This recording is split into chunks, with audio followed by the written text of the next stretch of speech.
Welcome to Reality After Show. I am your host, Alex Trias, back here with Dan Montchal.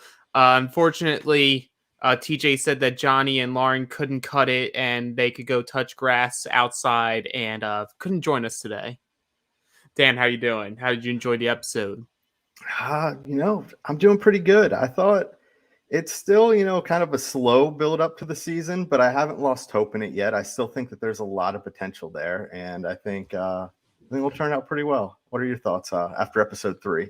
So I'll say my first take is this rookie crop, one of the best ones we've had in a while. Yeah. I'm enjoying them, even the ones that we lost today. Like I could see easily coming back. We're getting more screen time for them, which allows us to get more insight behind them, get more like reason to back them or root against them and whatnot. Like so, they were a big focal point of this episode, and I'm sort of happy to break it on down. We don't get a previously on. We go straight into, and I don't mind that. I don't mind cutting straight back into like the elimination just happened. TJ's still feeling friendly. Out comes Jordan to Tori's shock and everyone's fake applause for him. But he's back, hungry for a crown, but he's not alone. You know, fan favorite of Reality After Show's challenge podcast. And, me being the number one fan of his partner, his ride or die, that they only have one picture together where they're smiling, and they showed it. Anissa's back. So my first thought with it is that they've said it was said heavily in All Stars 3. You can't let Jordan get to a final, because if Jordan gets to a final, he's going to win. Mm-hmm. And I think production saw that, they had to make some of their last minute changes. And they're like, wait, let's really put that theory to the test. Pair him with Anissa. Yeah. The best chance to get him to a final. Why eliminate him? He's got Anissa. Anissa doesn't win finals. She can barely get to them. But I'm gonna give Anissa a little bit of benefit of doubt this season. We will see what she's capable of. But she's back. They feel that she is due for a challenge win. But she finds herself in an interesting position where she feels like she has built a better relationship off the show with Jordan now.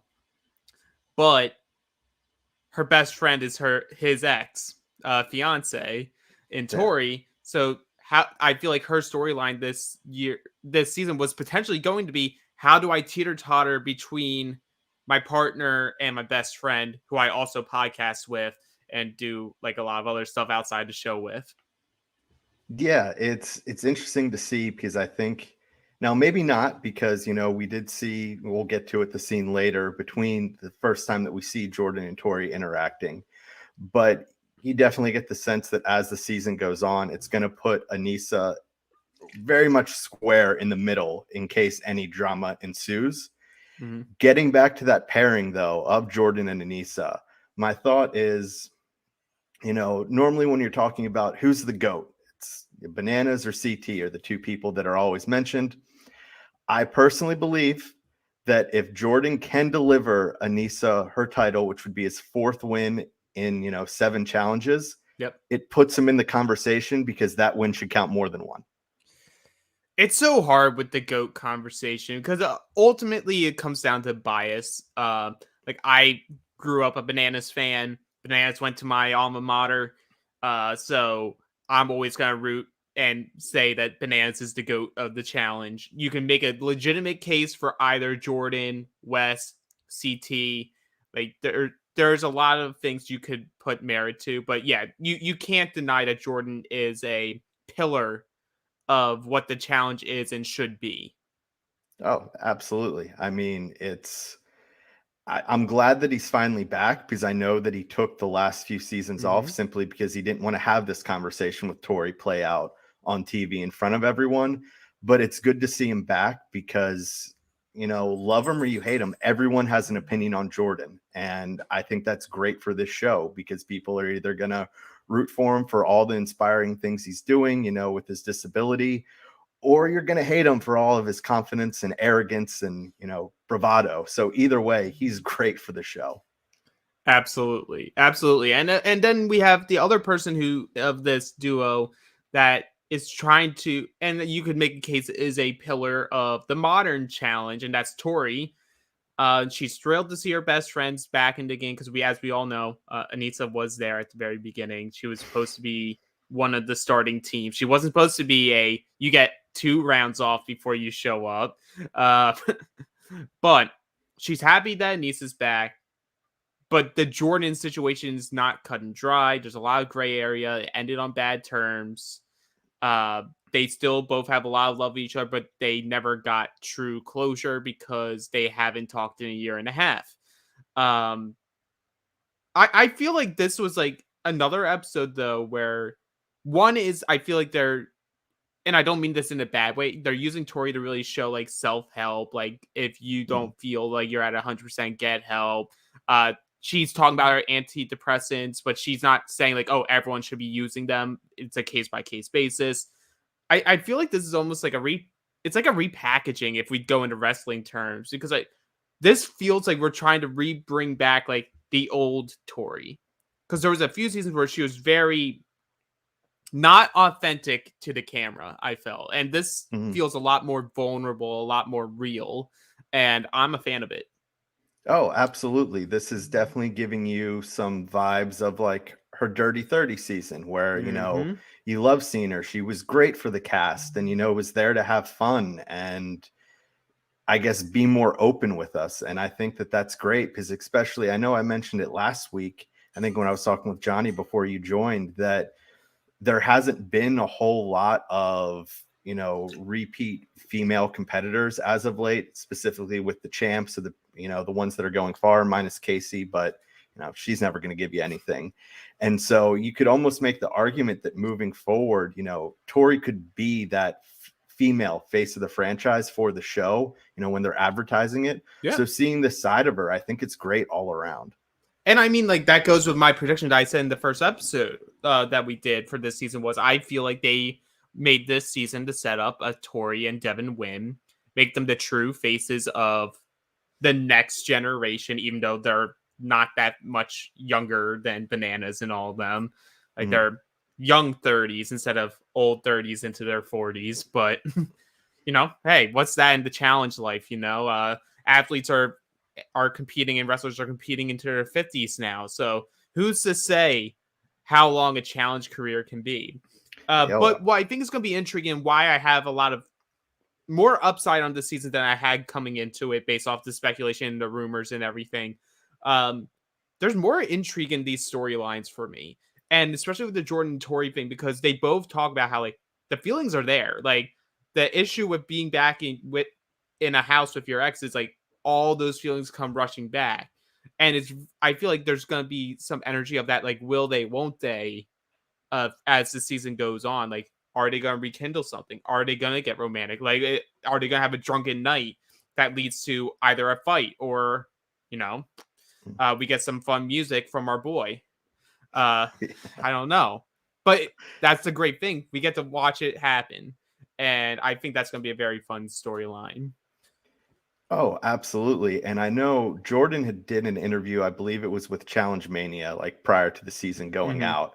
Or maybe it was after the first episode, but it was very early on. And I love Jordan. So, you don't always see a lot of them. So if he's out there somewhere, I try to, all right, at least listen to part of it, what's going on. And one of the things is you saw from the cut of, I believe maybe it was in the previews, but it was definitely after episode 1 that there was a little cut of Tori yelling about, ex-fiance, like I'd never do that to you. Yep. According to Jordan, he said that he had like sent a message to Tori after that. And that's not directed towards him. That's actually directed at someone else. And they kind of just did it both dirty.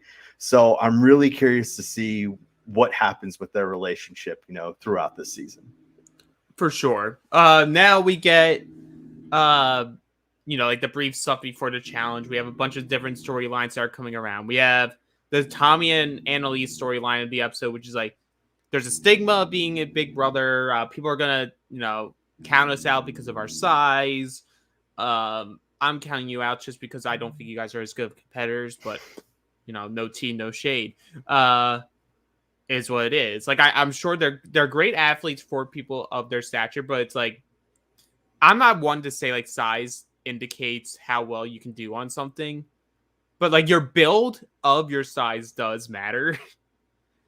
Like Yeah, if you're short and then you also have like stocky legs or like smaller arms, like, instead of like having like a leaner body but being short, it's like there's different things that can just hold against you. And for some of these competitions and challenge, it's just not going to cut it at the end of the day. yeah, absolutely. I mean, it's you see all the time in eliminations. It isn't always come down just to brute strength or how strong you are, but some of these dailies, like it's definitely going to help, as we see in this challenge that happens in a little bit. Absolutely. And then we get a brief shot of Horatio, who I love this man. Wide-eyed, ready to come in, play an honest, loyal game, but has the energy to back up and compete at a high level. He's very self-aware of the fact that, like, hey, it's really good that we won. We're still in the game. We believe in ourselves. We communicate well with each other, but is us performing well going to continue to create a bigger and bigger target on our back? So it's like he has the self-awareness that I don't think a lot of people come into the challenge with, especially as a rookie. So I'm like super high on him and Olivia as a pair moving forward in this season. Yeah, I completely agree. I mean, we've seen the upside of everything that they've been able to do so far. And yes, maybe there's some things that being that close with Jonny has hurt him, but I don't think he has all that blood on his hands, that's associated with Jonny. So, as we'll, see at the end of the episode, I really think that could be a good thing for that, especially that pair moving forward, because they're going to compete well in all the dailies. They're probably going to win a few, and that's a tough team to see in elimination. It absolutely is. And I think having two back-to-back wins, taking out Turbo, which, with help of everyone, but also now taking out the other really strong rookie pair who's been doing well in the dailies, I think may put some people on pause of, do we want to actually throw those people in again? Like, what if one of our group ends up down there?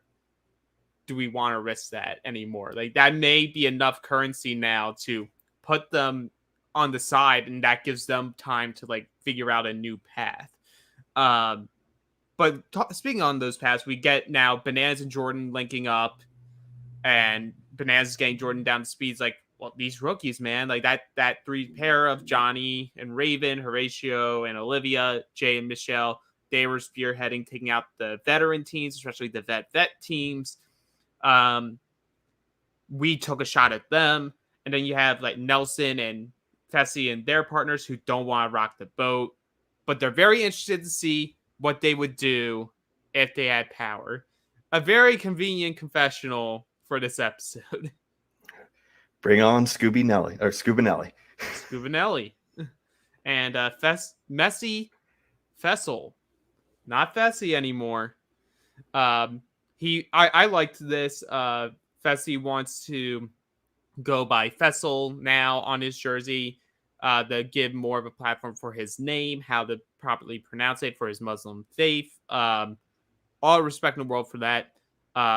Do love the fact that it means the decision maker, and that he willfully acknowledges that he's one of the most indecisive people he knows.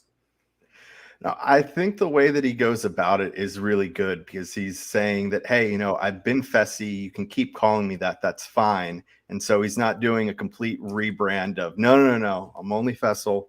And so the way that he's going about it is, you can still call me Fessie or whatever you want, but just to get the awareness out of here, this is what I'm putting on my shirt, on my helmet when, they put up for his confessionals.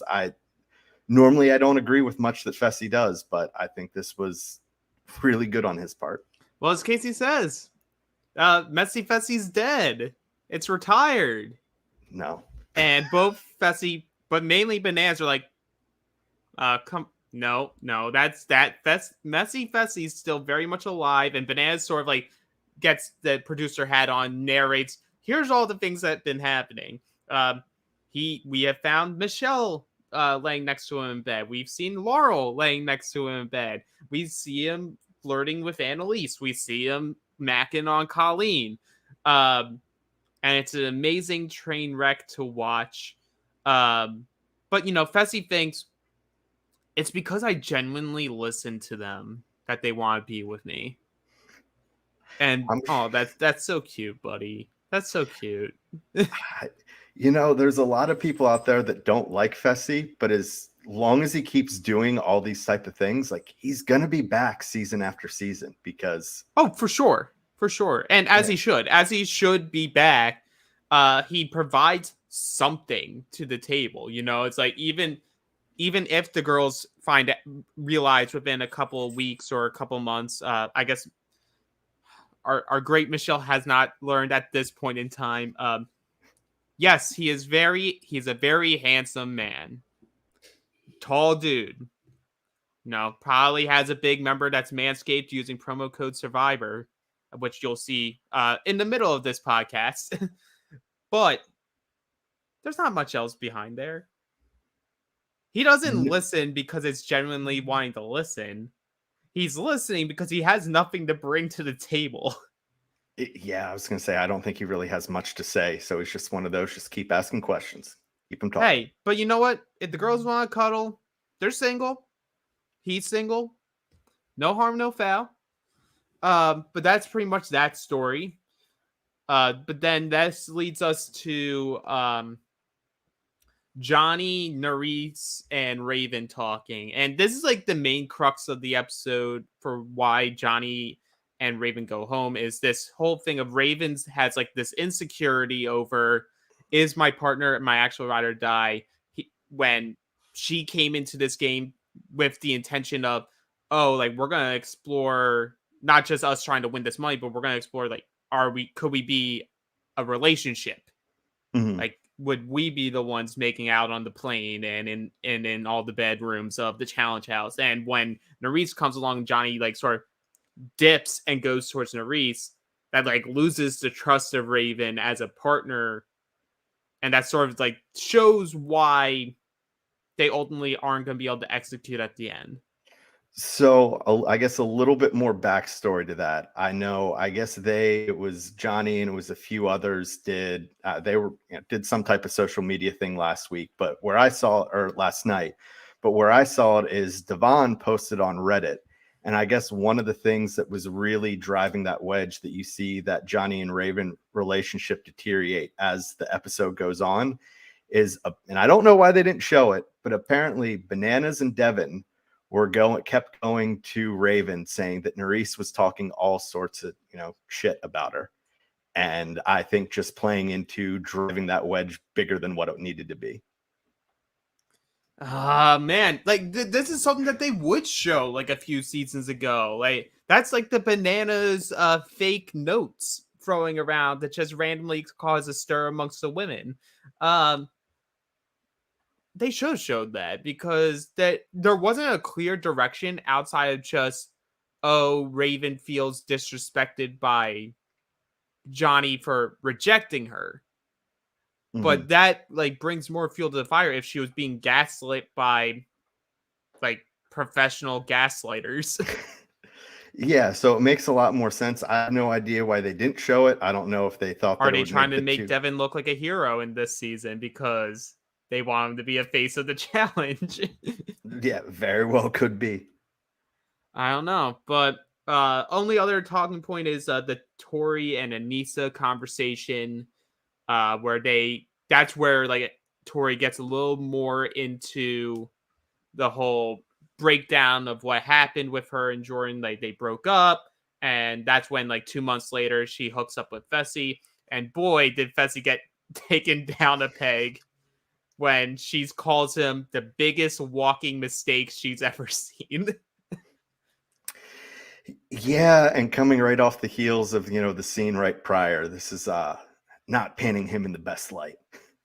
No. But this is also where like she talks about how she's gonna be able to deal within this high stress environment now because like she has gone to therapy. She is on medication for her depression, which she was diagnosed with. The medication, which is a case by case basis. I'm gonna repeat that again because we're not advocating that everyone go on medication here. You go on it if you need it, and you'll get the proper doses for it. But it has put her in a better mental headspace coming into this season, which will hopefully prove to work for the entire season. Yeah, I mean, I think, everything that was thrown at her was especially, I mean, going into it, Jordan knew that Tori was going to be there when he flew out. From all accounts, he flew out late, like just Right. 5 days prior to going on the Just show. like Bananas and Yeah. Darrell and Veronica. And so while it's still hard for him, he at least had that time to mentally prep and think about things where Tori had no idea he was showing up. So, I mean, Yep. you see her talking through it, handling it all really well. And I think it's a really good sign for her and Devin. I mean, yeah, it comes across as she's like healthy, which Mhm. is great. Like, and being in that good headspace, I can only think upside ahead for them as a duo moving throughout this game. But that gets us to our daily, and this daily is going to require strength, endurance, and teamwork, and it's called Build Me Up. And you will be running to the end of a course to find 6 giant barrels that you're going to haul through 3 separate stations, where you then have to stack them in order to hit and ignite a flare at that station. Once you get through all 3 stations, you then have to haul the 6 barrels to the end of the course, get them all across the finish line, and you will finish your heat. This will be done in 2 heats. Fastest time wins, and will be in charge of nominating 4 pairs for elimination in the zone, where 3 of them will go to the draw. So heat 1 is Casey and Kenny, Colleen and Kim, Mariah and Fessel, Tommy and Annalise, Nerese Nelson, Tori and Devin, and Jay and Michelle. Uh, really, I don't mind the style of heats when, like, ultimately the heats don't matter. It's all based on time. There's no advantage really going first or second because it's a straightforward competition. You go, you run, you grab a barrel, you bring it to a station. Like, there's no tricks to what you can do. It's just knowing how you can effectively move it. And we see Tommy and Elite are going to struggle throughout this challenge. They're going to be the worst performing group because ultimately the barrels are like their height and it's probably their weight, if not more. So they were just going to struggle the entire way. Yeah, of course. One, quick note, you do get prior to the challenge starting another reference to Nelson never winning a daily. You have to think that he actually wins one this season, right? Like they're not just being that much of dicks to him to keep stringing him out.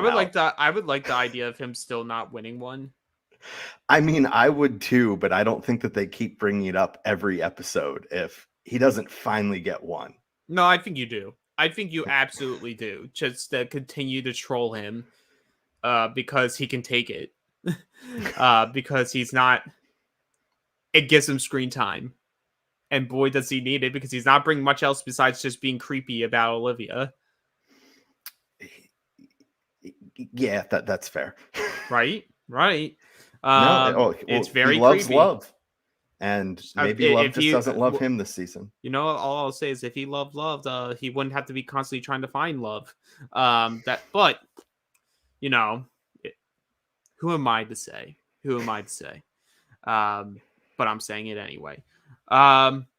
Casey and Kenny don't have to talk because they're like twins. They're the only family pairs, and sometimes they can communicate without even communicating. And I was like, yeah, that checks out.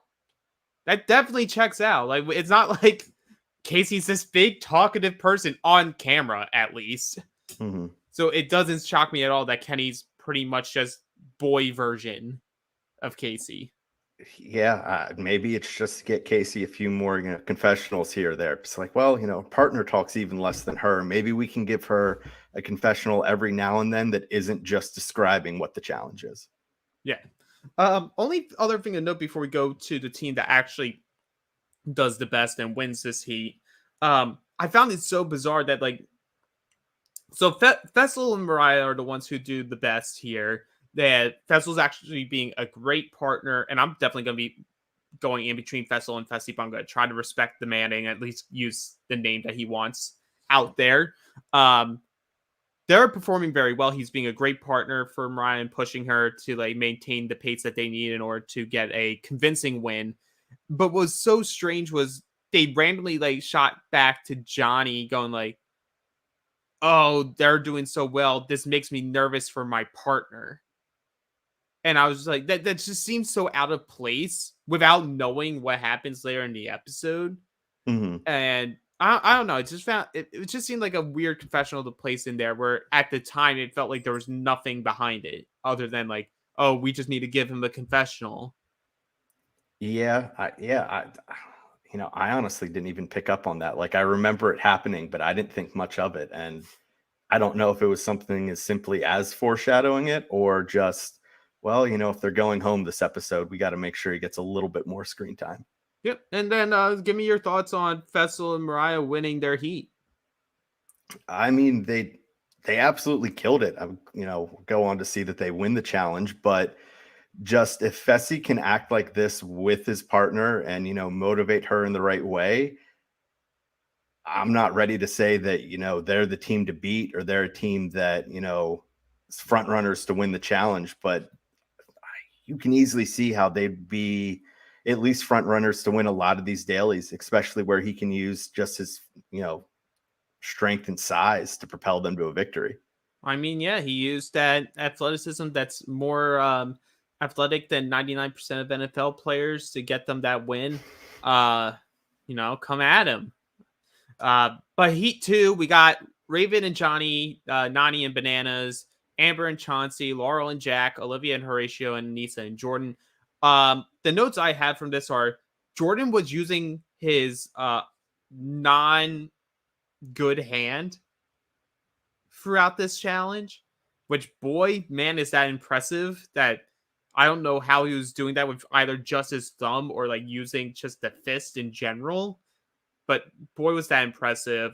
He's showing to be a good partner for Anissa right now, like not pushing her too hard, just being encouraging, which is what she needs. As she says herself, is like, I'm my own worst enemy. So if my partner also isn't going to support me, I'm going to just shut down. Um, but yeah, that's where we hear Jordan say like Anissa's like overdue for a win, which yeah, you could make a case for that. But no one's overdue for nothing on the challenge. You earned the challenge. But we'll see. That's I guess going to be that storyline for that team.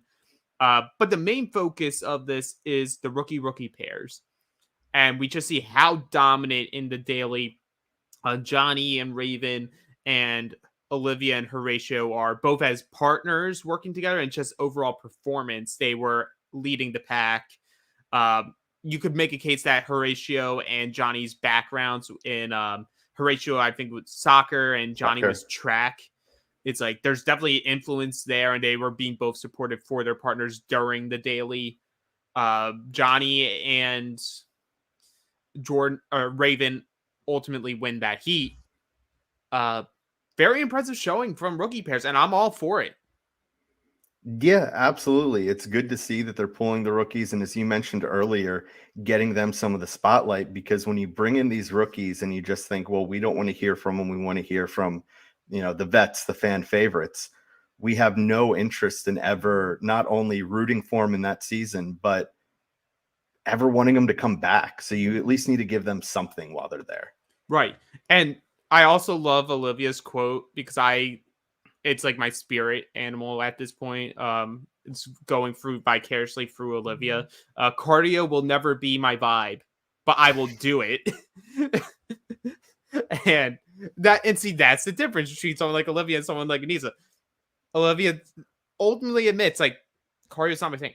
She kept going. She got to have like her little breaks, but she kept pushing, and they're gonna be a strong team. But ultimately, so it's between Jonny and Raven and Fessel and Mariah for who's going to win. And the winners are Fessel and Mariah. And now suddenly, but what Banana says has come true, where let's see what happens when Fessie gets power. Will he want to take a shot, or is he going to continue to play under the radar and try to make the most like preventative move of repercussions? But with that, we'll find out more about that after we hear from our sponsors from Manscaped. Support for Reality After Show is brought to you by Manscaped, who is the best in men's below-the-waist grooming. Their products are precision-engineered tools for your family jewels. Manscaped's Performance Package, the ultimate men's hygiene bundle. Join over 6 million men worldwide who trust Manscaped with this exclusive offer for you. That's right, 20% off and free worldwide shipping with the code SURVIVOR at manscaped.com. If my math's correct, that's about 12 million balls. The Performance Package 4.0 has arrived, and oh man, is it a game changer. Inside this package, you'll find their Lawnmower 4.0 trimmer, Weed Whacker, ear and nose hair trimmer, Crop Preserver ball deodorant, Crop Reviver toner, performance boxer briefs, and a travel bag to hold your goodies. First off, the Lawnmower 4.0, this trimmer is the future of grooming, and dare I say, the greatest ball trimmer ever. Their 4th generation trimmer features a cutting-edge ceramic blade to help reduce grooming accidents thanks to their advanced skin-safe technology. The Lawnmower 4.0 is waterproof and has a 4000K LED spotlight that you need for a more precise shave. Now, I have a dark shower curtain in my bathroom, and I've been looking for the perfect way to shave in the dark, kinda. Guess what? I found it! 4000K LED! No longer a problem. I got perfectly smooth, clean balls thanks to the Lawnmower 4.0. It's time to take care of yourself, so go to manscaped.com and get 20% off and free shipping with the code SURVIVOR. That's 20% off and free shipping at manscaped.com and use the code SURVIVOR. Unlock your confidence and always use the right tools for the job with Manscaped. Thanks for sticking with us through the ad break. And don't forget, for more exclusive Reality After Show coverage, visit realitypatron.com. That's reality, Patron.com. And we're back. Oh, okay. So we had Fessie and Mariah's winners, and we immediately get thrown into... Well, actually, right before we get thrown into deliberation, we at Tommy and Annalisa sort of like coming to terms with the fact that like maybe we are just bad at this. That they like, sucked, yeah. We sucked at this one. We sucked at the first challenge or whatever, and it was like funny enough. Like this is where like Bananas shines. I feel like in his social game, where he will console them a little bit and then also make like a joke that's like semi-true, but also you sort of just have to laugh at it, where he's like, hey, you never know. If you go down there and you have to go into elimination, the elimination could be like, do something that only really good influencers can do, and you'll win. Yeah, I was just waiting for it to be like, no, like you remember, go all the way back to Rivals 2. Do you remember Jay and Jenna? You can be them. No, unfortunately, the general has been taken by someone on this season, and we'll be talking about that. And I'm all for it. But that leads us into deliberation, and ultimately, Fessie and Mariah are talking, and Fessie sort of takes the lead, and he goes, "We need the path of least resistance. I know a lot of these people are your friends, but we need to have social capital. If we throw veteran teams in, we lose over half the house, and we could be targeted very quickly.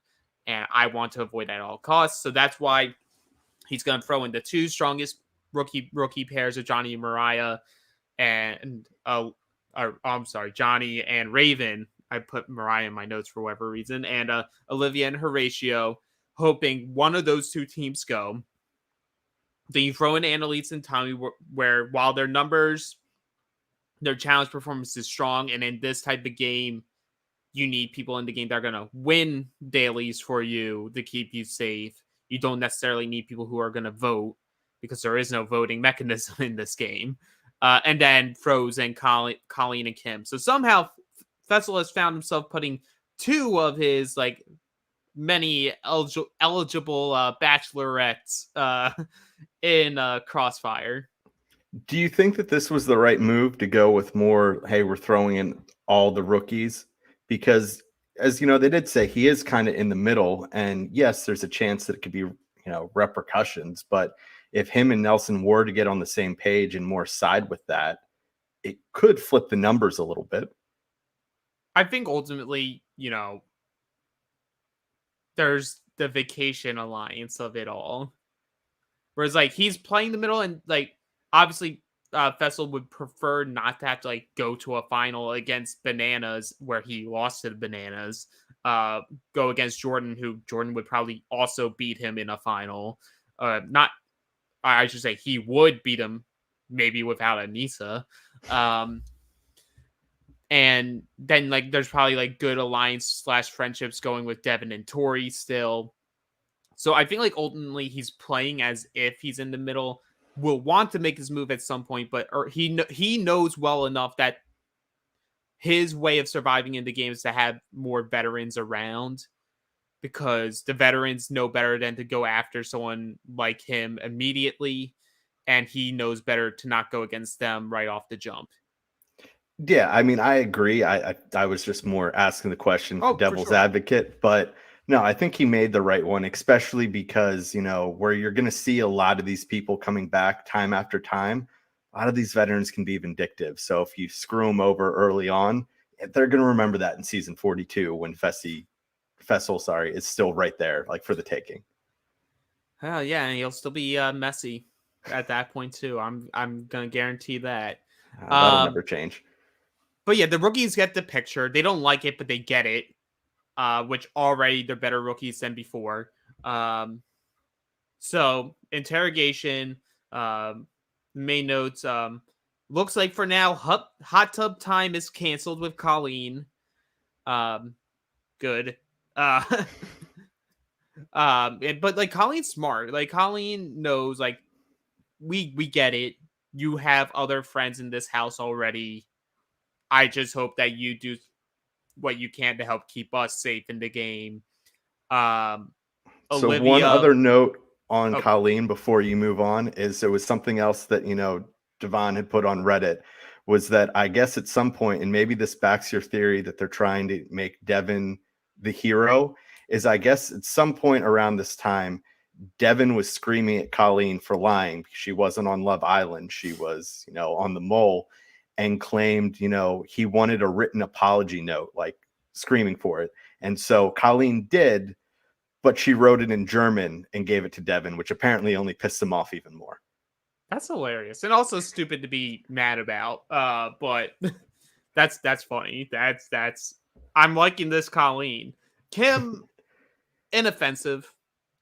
Yeah, it's sort of like what Fessel says during deliberation. What do you think of Colleen Kim? Well, he's tall and he's my roommate. Kim just seems like he is a normal, like they're showing him as normal, nice guy. He might be like a dud, but I feel like Colleen has potential here. It to be a future contestant on the challenge. Yeah, and as he may not be entertaining or someone that pops off the screen. You still, when you're bringing in this many rookies, it's going to happen because you never know how they're going to act when they're actually in the house and on screen. And you need it because you can't give the airtime to everyone that's there. You have to pick and choose. And if he's making that choice easier for production, well, then, hey, enjoy your time while you're there. You're probably never going to come back and, serve your purpose. But you know what? I prefer him than Nam. So poor Nam. No, he did it to himself. No poor Nam. This is not an apologist podcast for Nam Vo, who didn't choose a ride or die, and is ultimately that's why he goes. So screw him.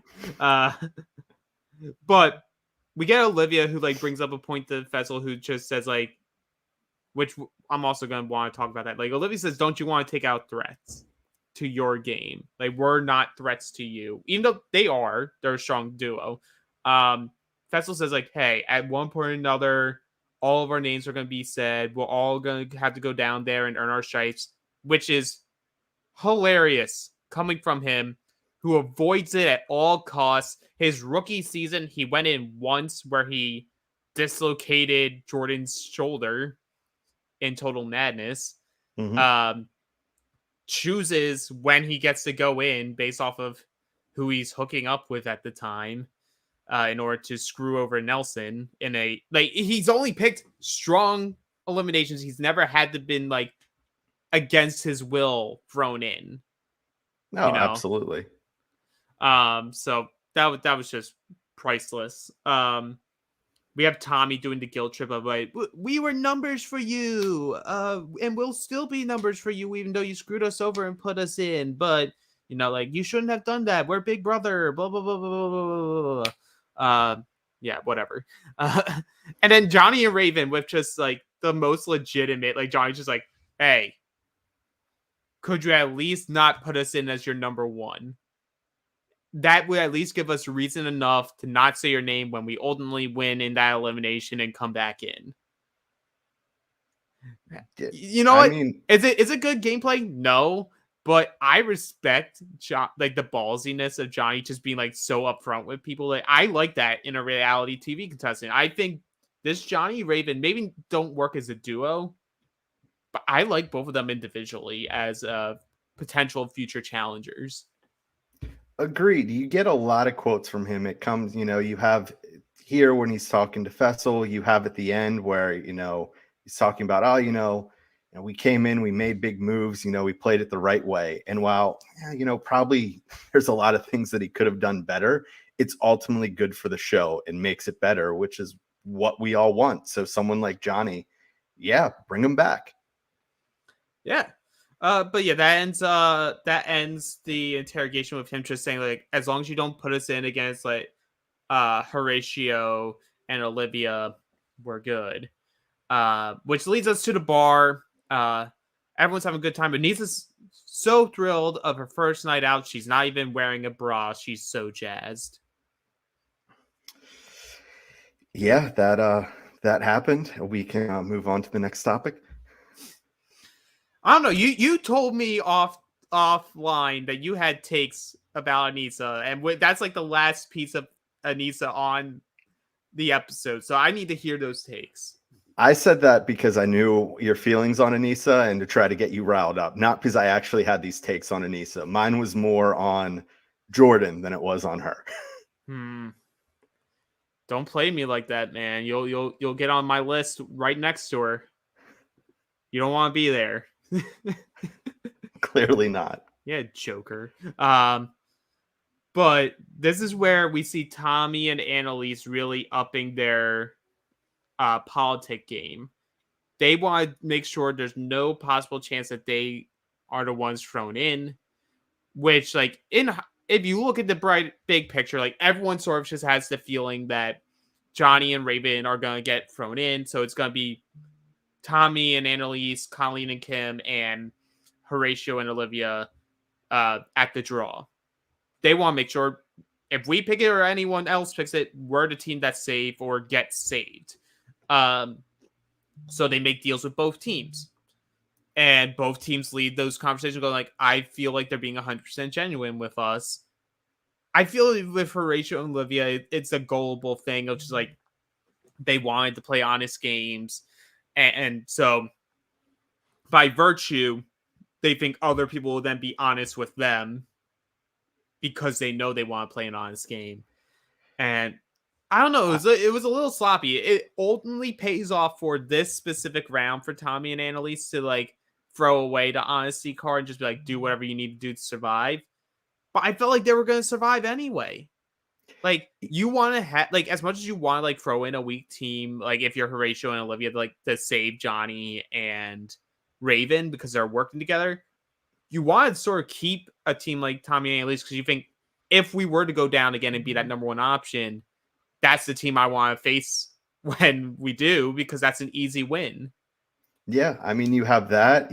I can see that both Tommy and Annalise will be getting they'll be getting DMs from any future Big Brother player that makes the crossover of just hate for saying you only made the stigma even worse and we have no shot whatsoever.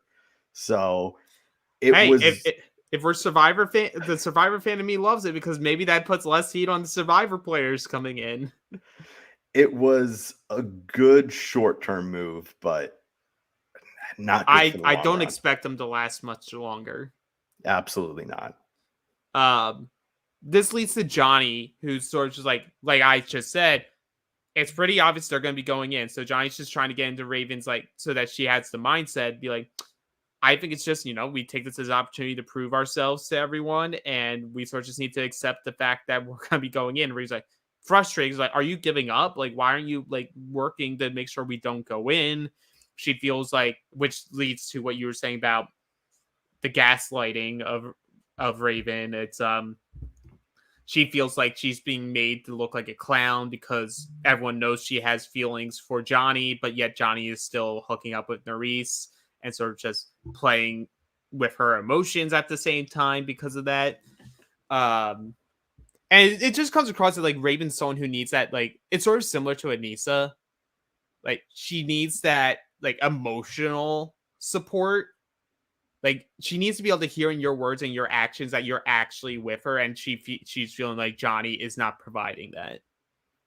Yeah, which I feel like it's completely understandable. I mean, if you're there with a partner, like it's just the two of you. You need someone who's definitely going to have your back. And from whether it be her past with Jonny, what's been said in the house, she's just not getting that. And I mean, we've seen time and time again in any type of pairs, whether it be rivals, exes, or any other format that they've done, it isn't necessarily about who are the best two competitors. It's about how they work together and if they're on the same page. Yep. This then gets us to a very emotional scene where Tori corners Jordan in a bar and sort of just like unloads on him about everything that happened and how, but like at the same time, her wanting him to acknowledge the things that happened that led to them finishing. He's like, us ending was on you. Like, you decided to shut things off. But at the same time, she acknowledged her actions that caused some of that gray area to keep expanding and force that breakup to happen. So she apologizes there. She apologizes for her spite moves of like hooking up with Fessie like 2 months after and all that. And we see them hug it out. They both still have feelings for each other no matter what. They love each other as people, and that they'll still work with each other in this game. Yeah, But Jordan still wants to win. It's a rare moment on the challenge of a actual adult conversation between exes. It was really interesting. Yeah, which was definitely not, I mean, from previews of showing it, what's going to happen next and seeing it, it's definitely not what I was expecting when I knew that this conversation was going to happen.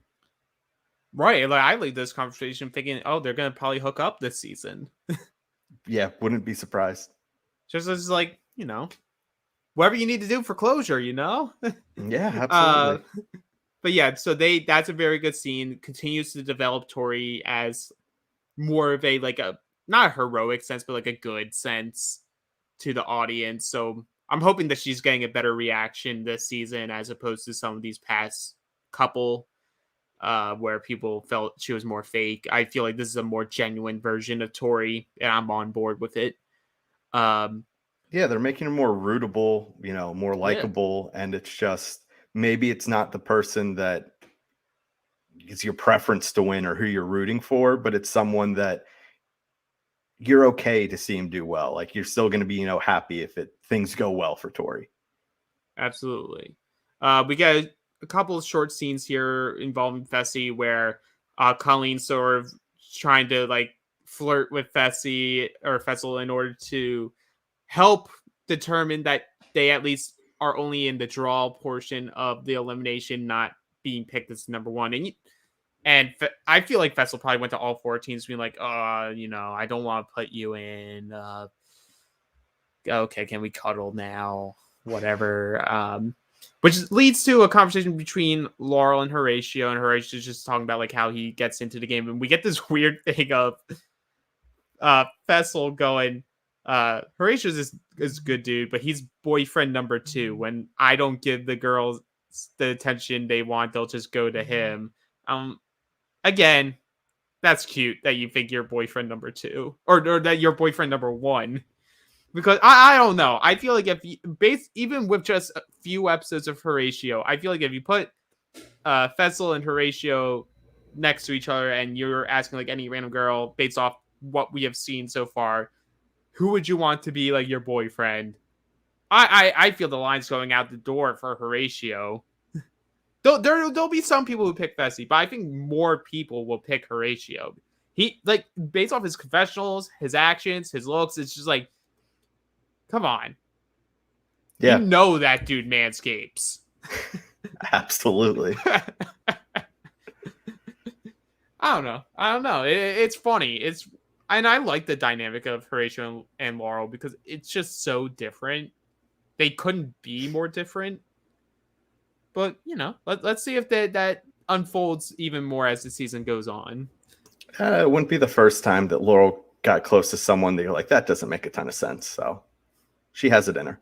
I mean, her and Jordan have their playing cards. They've hooked up with a good portion of good challengers. Oh, absolutely. I mean, but then like she also has Bear. Yeah. I don't acknowledge that he was ever a part of the show. Nor should anyone. But you know what? It's time. It's time for the zone. It's fight night. And legitimately, it's a fight night because we have a double stacked hall brawl. Sort of.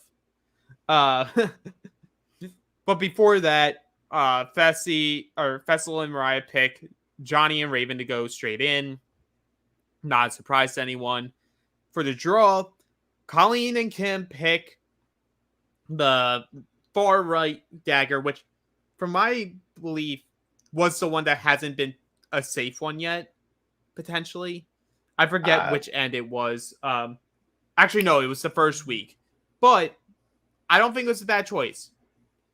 Because you didn't expect them to pick the middle again. Yeah. And we talked about that last week. You usually wouldn't repeat like that the first time through, but they do end up doing that. Actually, no, Tommy and Annalise picked the far left. So they pick the far left, they get the safe, and now it's their decision to make, and they burn Horatio and Olivia and save Colleen and Kim.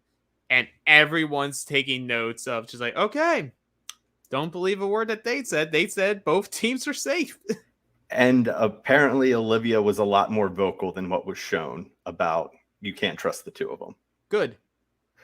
Because on this podcast, at least from my end, we stand Olivia. And this elimination is a big reason why. Oh, absolutely. So it's double decker. It's a throw on the hall brawl where you and your partner are each on a level of this hall.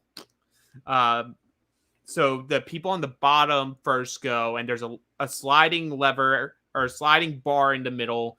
You have to push the other person to the other end to allow your top floor partner a 1 second advantage to do the same thing at the top level.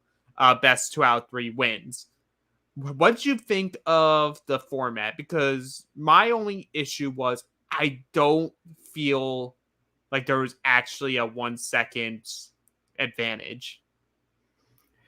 No, so in principle for it, I like the idea because I think it made it a little bit more even where you'd see it before where it'd be a dual hall brawl and it was just whoever won the first one, which was usually, now they did switch it up, but usually it was the guys went first. And it gave the female such an advantage if, one guy just mopped the other. Like there was no way that the woman was going to win. So making it so it was a little bit more balanced so you could come back, that, like I said, in principle was okay with it. But as we saw, it was pretty much both people hitting the middle at the exact same time up top, which meant the first round meant nothing. Right. But as I teased at the beginning, Jenna, your reign as Barbie Beast has come to an end because we don't even know if you're ever going to be back on a challenge. You're too busy making babies with a not a great challenger in Zach. But Olivia, new Barbie Beast. She absolutely kills it. Girl was getting major looks in the middle of a moment with a 4K camera.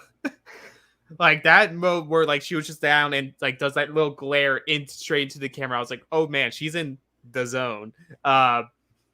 She hit Raven so hard. What was going on with her shoes? They were I tied. I don't understand what was going on, because even if you're hit really hard, you almost never see someone come out of their shoes, and for it to happen not once but twice. Right. What I liked about this version of the Hall Brawl though was it no longer gave like the football style of person the clear advantage. Like your height didn't necessarily matter here. It was all your muscular endurance and how you could maneuver on these platforms, because it seemed like it was like a slippery platform.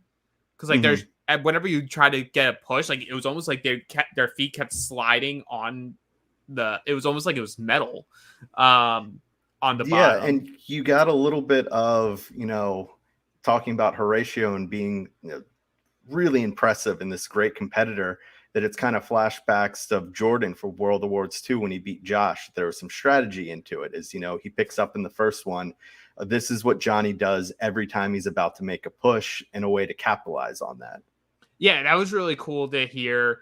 I loved seeing the guys go like back and forth in these 3 rounds, and like you could really tell like from the.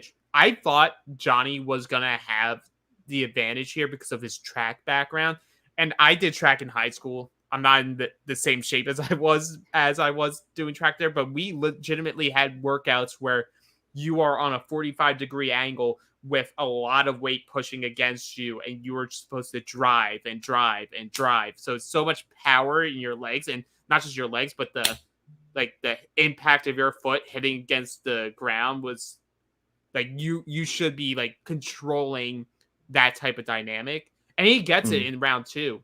But he had, because of how much of a good competitor Horatio is, Jonny had to use everything in that second round in order to keep them afloat. Where when we get to round 3, that group, both Jonny and Raven had no shot. Like they were gassed out, and ultimately Horatio and Olivia especially just were more hungry. Yeah, it was, between the guys matchup, it was really impressive, because you kind of thought, where, all right, Jonny, I felt the same way, that he had the advantage here.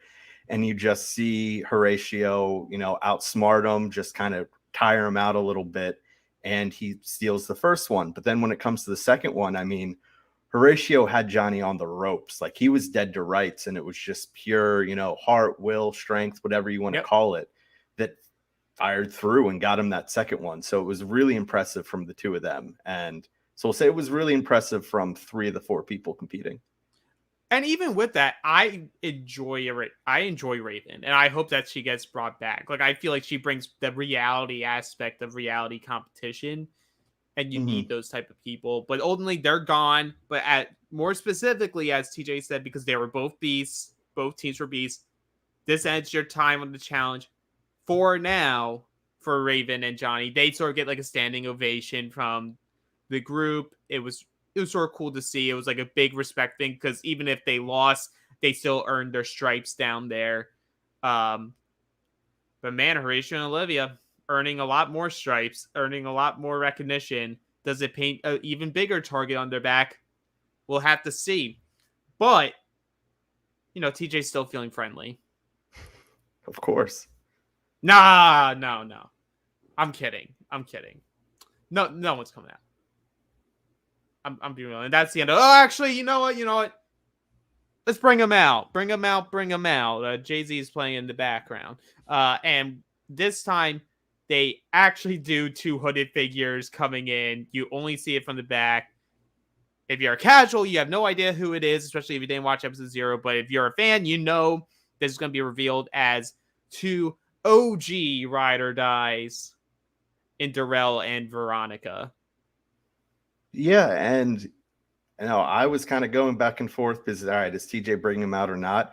I was happy to see that they're coming in, because, we had that conversation, I know it was last week, with Jonny about, how do you feel about people coming in? And while generally I don't like it, I think with this season, I was more okay with it, especially with how the cast was and some of the people that were dropping. But I did like that they're bringing them in right now, because I didn't want to see Darrell and Veronica come in, halfway through the season, because that's where it's just not fair. Right, and this should be the last one, and then he's no longer going to be friendly. No more free rides for people. But that does wrap up this episode of The Challenge Ride or Dies, episode 3. Another good episode of a season that's starting on the right foot. Rookies are really showing out. Veterans are doing what veterans do and helping direct the story along. I'm enjoying the ride. I'm hoping that it continues to ride and not die. But if you want to have more reality after show content, become a patron at reality after show. realitypatron.com. That's realitypatron.com. That's where Jonny and Matt do a weekly Q&A podcast, which is their favorite podcast to record each week, which is just really an unfiltered story of their lives, as well as questions from the patrons themselves that can be on anything and everything. And I genuinely mean that.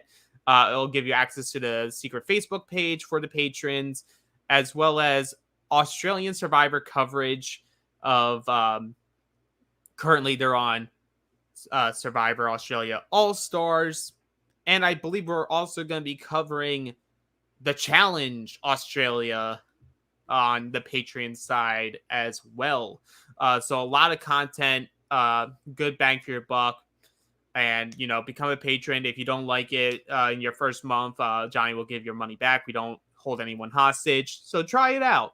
And then obviously every week we have our after shows for Survivor and the Challenge. And on weeks where Jonny is out and about, which you can find out those locations by going to survivortix.com. That's survivortix.com. You can meet him to watch Survivor live. But if you can't do that and you still want to hear Jonny's thoughts on the episodes, weeks where he's away on Fridays or at some point during the week, he will do a podcast with Wayne, a comedian, talking about that current week's episode of Survivor. But that's everything we have today. We'll see you all next week. Cheers and good night. And for more bonus content, go to realitypatron.com. That's right, become a patron now. Get additional coverage of all your favorite shows, the weekly Q&A, and you become a member of the secret, exclusive Facebook group. That's realitypatron.com.